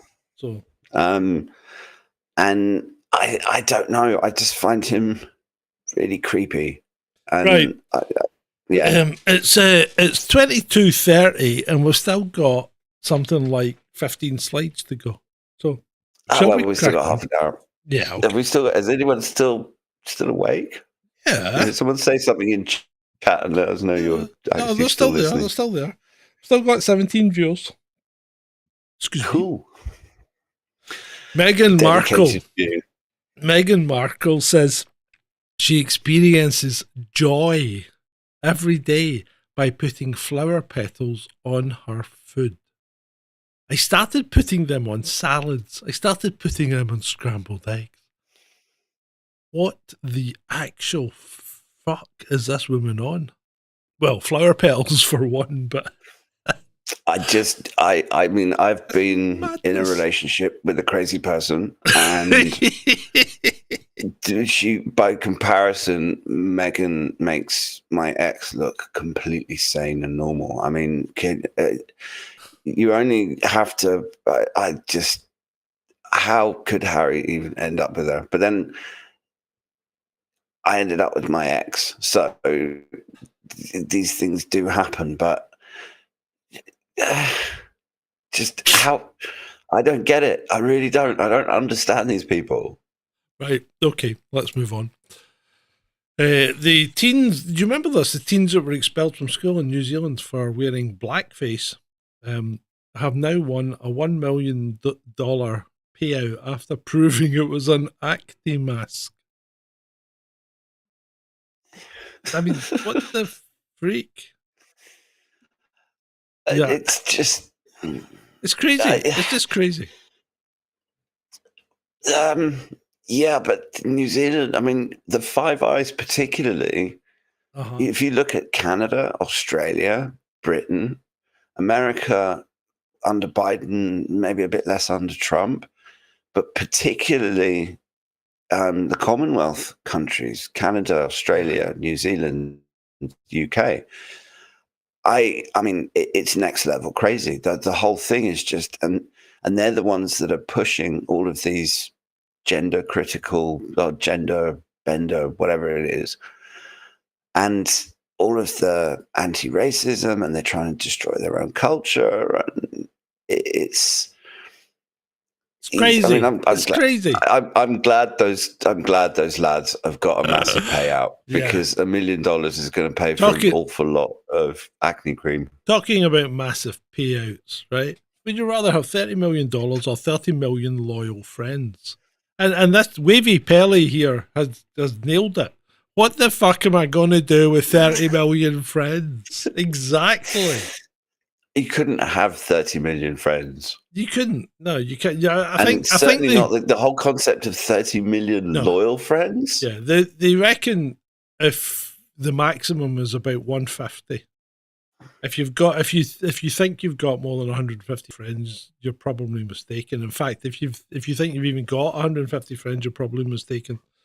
I certainly don't. I don't think I've got any friends really.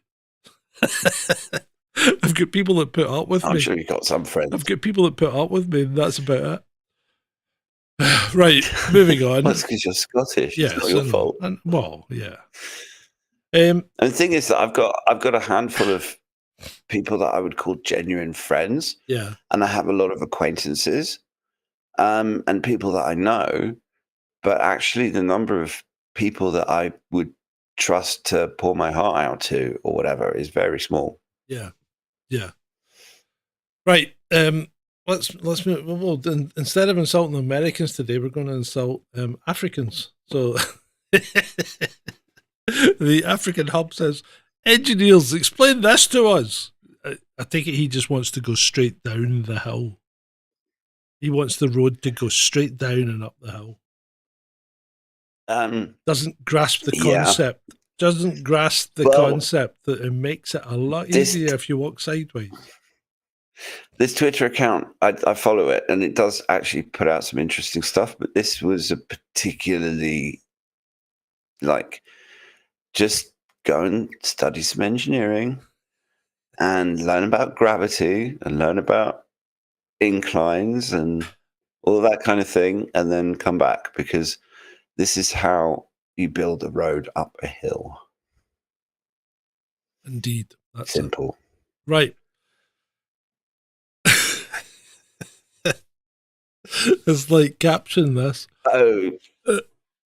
This is such a sycophantic photograph. It's like, who's getting it and who's taking it tonight? Well, I can't work out what's more creepy, the way that Lineker and Campbell are looking at each other. I know.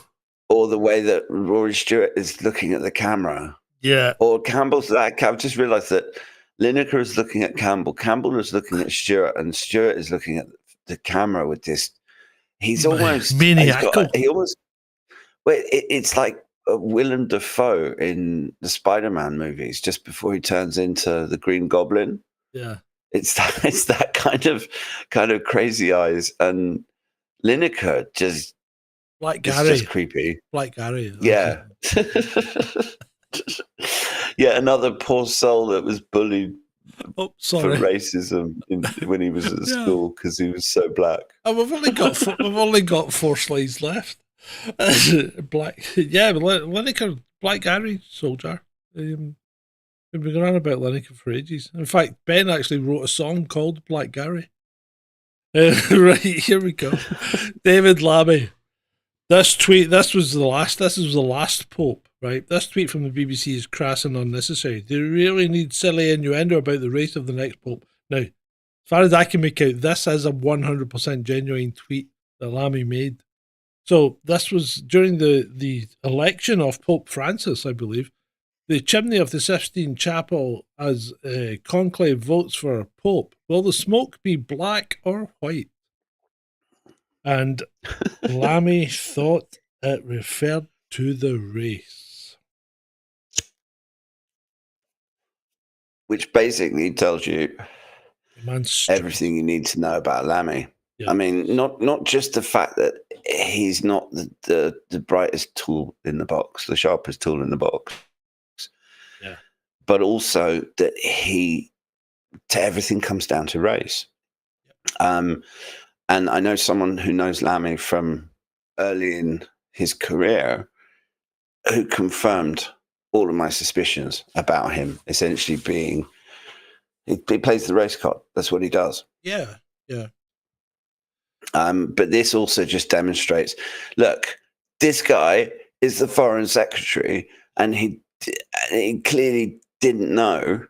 When was this? I don't know when this tweet was posted. But it was the election of what's his name?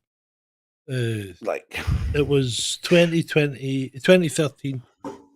But still, so Lammy has gone through his whole career in politics, and he's now foreign secretary, and he didn't know that this is how they choose the Pope. I mean, the amount that Lammy doesn't know is frightening, especially because he's foreign secretary. Yeah, indeed.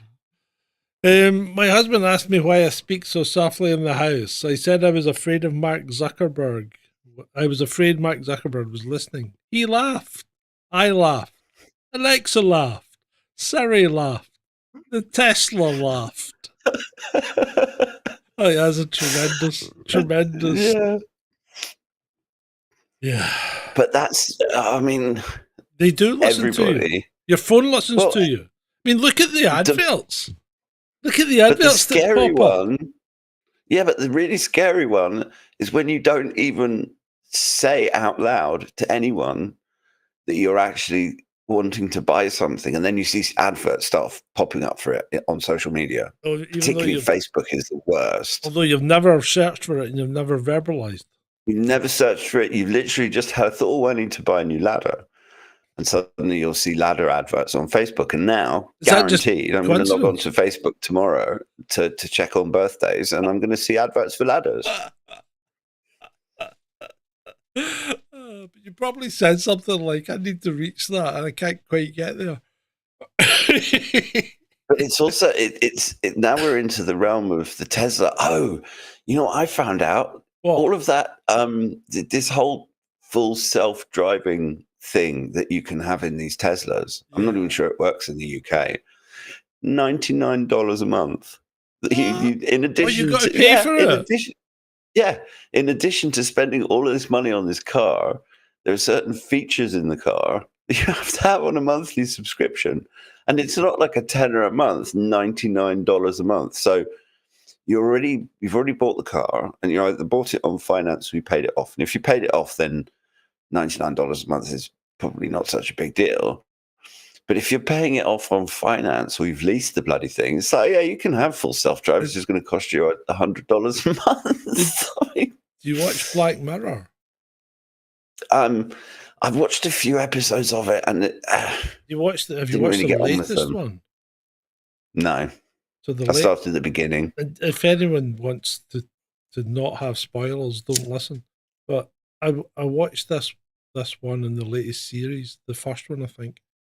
And this woman has a brain injury and part of her brain dies, or she's a tumor or something. They cut it out and they replace it with circuitry, right? And basically what happens is that they feed it in from the cloud, right?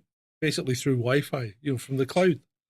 So our brain, this part of the brain that was removed, is now has its feed coming from the cloud, and that's fine initially, and then she finds she's sleeping more, and they said, well, we put you into sleep mode for longer to take the load off the servers. Right, and then she starts sleeping longer, and they said, well, we've got a new product now, but if you want to upgrade, it's only like an extra $300 a month, and you can get the upgrade.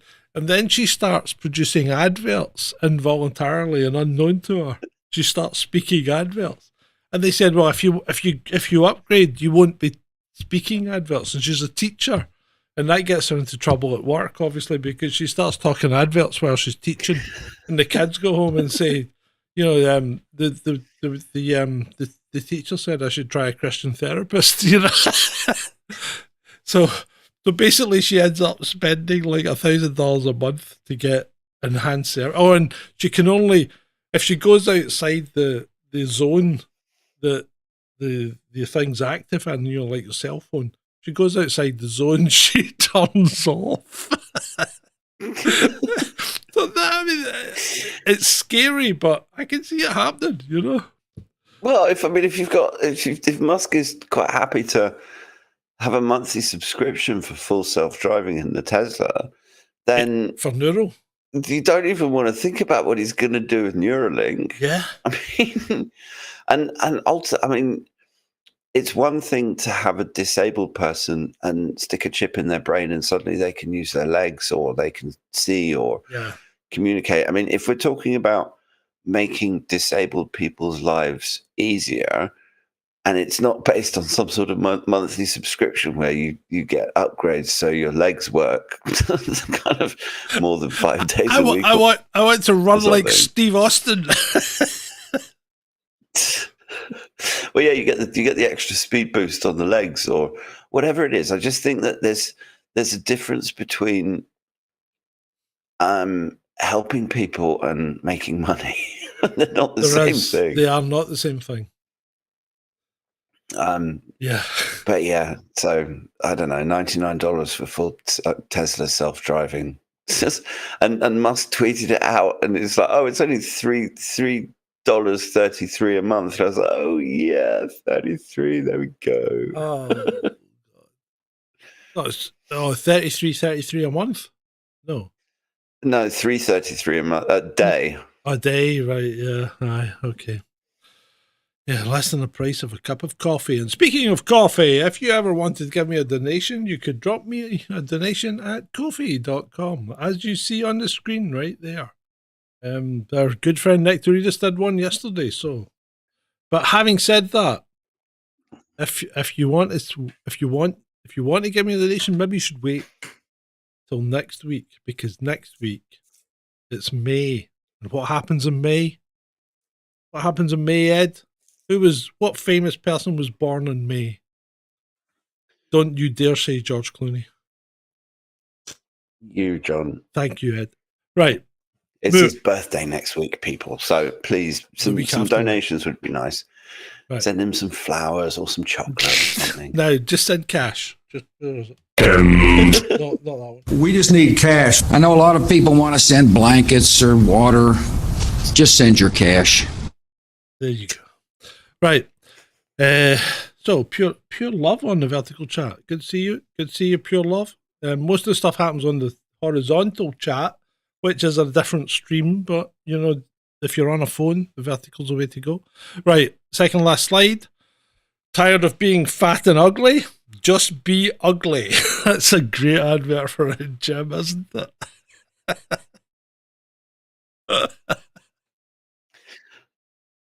I think it might be Norway.no. And if you look at yep, if you look underneath it, it looks like some kind of Norwegian language or Scandinavian language.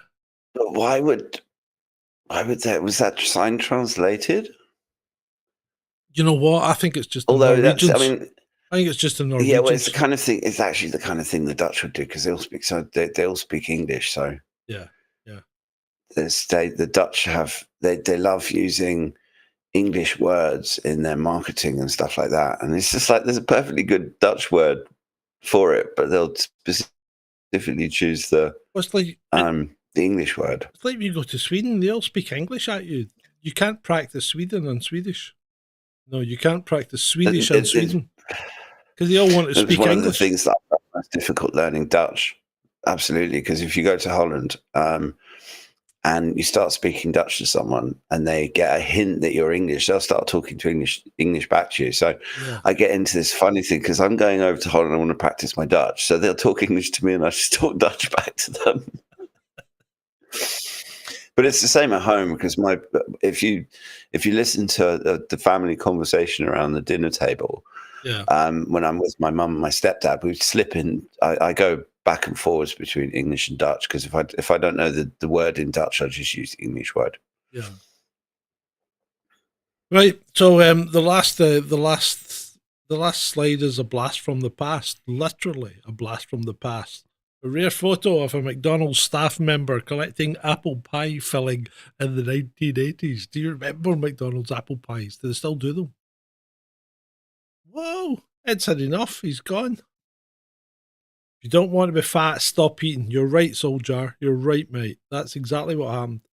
It looks like Ed's. My birthday's next. My birthday's Monday the 5th. Fluffy. That's when it is. So. I don't know what's happened to Ed. Well, our little chum has disappeared. That's strange. I don't know what he's done. He still seems to be well, I don't know if he's transmitting. But anyway, you know what? It's been a great show, I think. I've had a laugh. And I hope you have too. Oh, he's back. He's back. I was just about to sign off. What happened, Ed? Did you stumble? What? No, you're muted, mate. There you go. My laptop decided it was going to try and put it. Oh, your laptop went to sleep? Yeah, can you hear me? Yeah. So your laptop decided that it trying to put itself to sleep. You spoke for too long.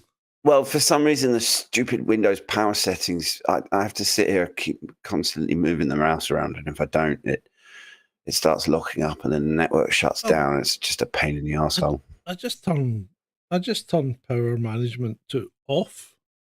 I don't allow it to power manage anything. I just run it full board. I did, and I've missed a bloody setting somewhere. Ah, right. Okay. Right, so the rare photo of McDonald's staff member collecting apple pie filling in the 1980s. That's so true. I remember when there was one time we came over to see my dad, who'd come back to the UK to see his parents, and we met up in London. And McDonald's in Holland is really expensive, and it wasn't something that we had very frequently. But my dad took us to McDonald's for dinner. And it was back in the day when they had the little kids' Happy Meals came in a plastic spaceship. Yeah. And I swear to God, it's one of the coolest things I'd ever seen when I was about 12 or 13. And I had an apple pie and I nearly burnt my face off. I know, you couldn't eat for a week after it. No. And what's worse is if you bite into it and then you get a dribble of it that goes under your t-shirt and starts burning its way down your chest. Yeah. And now when you get one, they're pretty much lukewarm. Oh, are they? Do they not do that anymore? Do they still do apple pies? I think so. All right. I'm pretty sure they do. I haven't. I do have anything like I do have one last one that popped up on Go on. my Twitter. We don't have a slide for it, obviously, but Yeah, but talk this about is it. a post from a teacher saying, "My high achievers are starting to notice their hard work doesn't matter." Sixth grade teacher in an SBG district, I think it's in America. We're not allowed to take off any points for late work, and because creativity/visual appeal on projects isn't a standard of mine, I'm not allowed to grade it. Meaning, one kid has a poster with nothing but some words written in pencil, gets the same exact grade as the kids who went above and beyond. They've started to notice that the kids who turn things in late face no consequences, and the kids who do the bare minimum get the same grade as them. Yeah. One of them said to my face, how is it fair? He turned his project in late with nothing but pencil on his poster, but mine is on time and creative, but we get the same grade." I didn't know how to respond appropriately, so I asked my admin what I should say, and they told me, "Tell them that life isn't fair." So now I have kids catching on to this, refusing to work because they now know they can do it whenever they want with no consequences. And then when they do work, they do the bare minimum, because why would you work harder for the same amount of credit? Honestly, I can't blame them. I would do the exact same thing if I was in sixth grade now. I don't know how to solve the problem, because if it's not a standard, it can't be graded. This is how we end up with idiocracy. You know that? Yeah, as somebody posted something the other day saying this all started in the 80s, when you started getting a medal for everything. And the 80s wasn't like that when I was at school.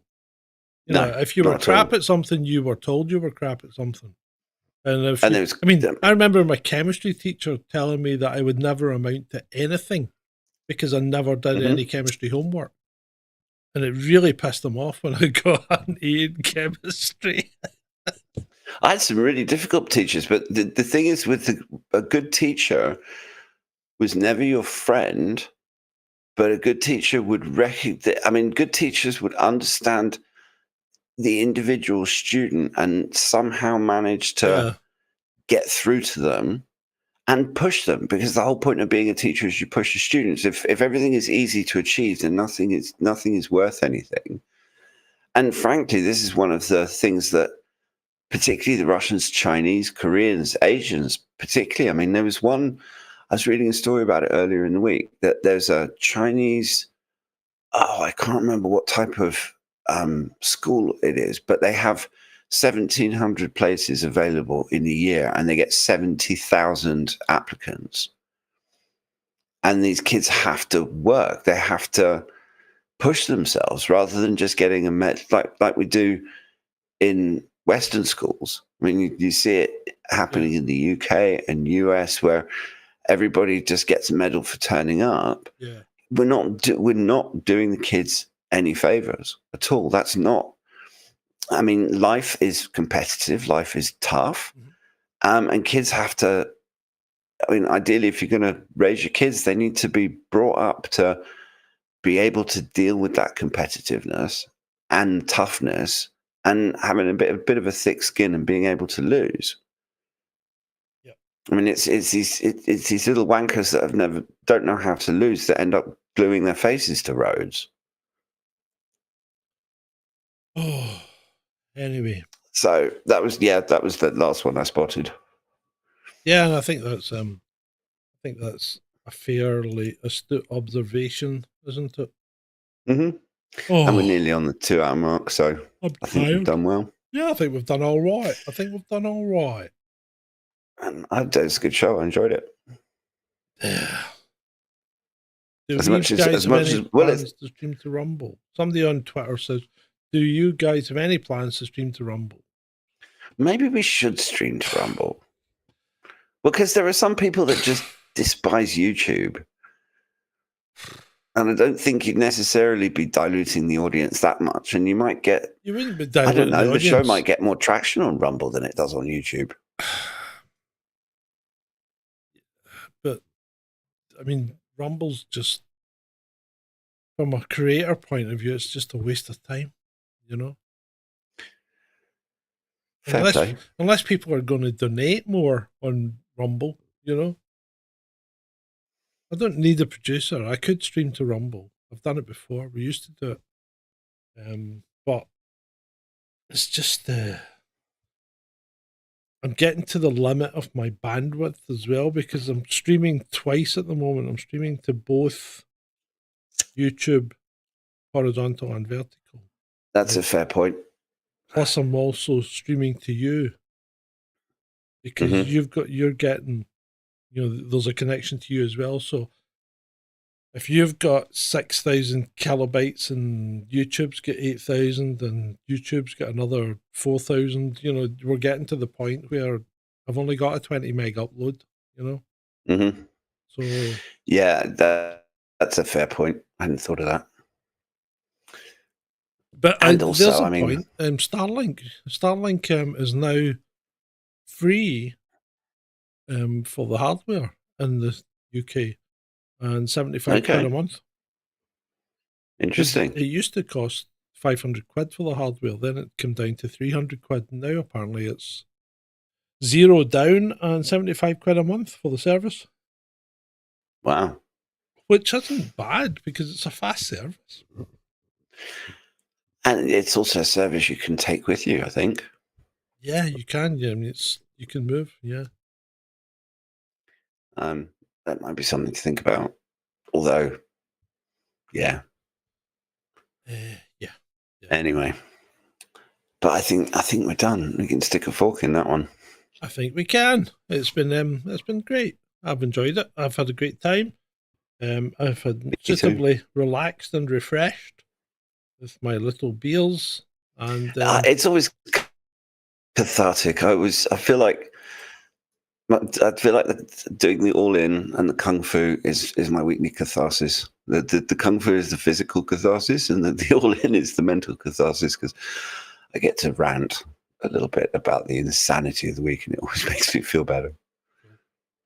Yeah, everybody have a great weekend, and as always, it's been great for you.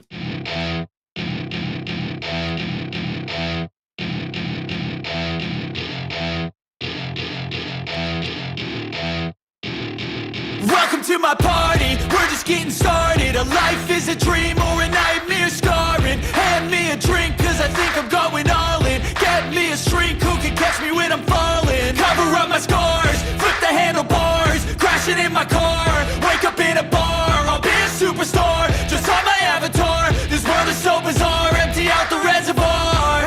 Yeah, I'm taking 6 shots, yeah, straight to the face. And I wanna get lost, I'm sick of this place. Don't know how to stop when I'm feeling this way. So I'm taking 6 shots till I'm feeling okay.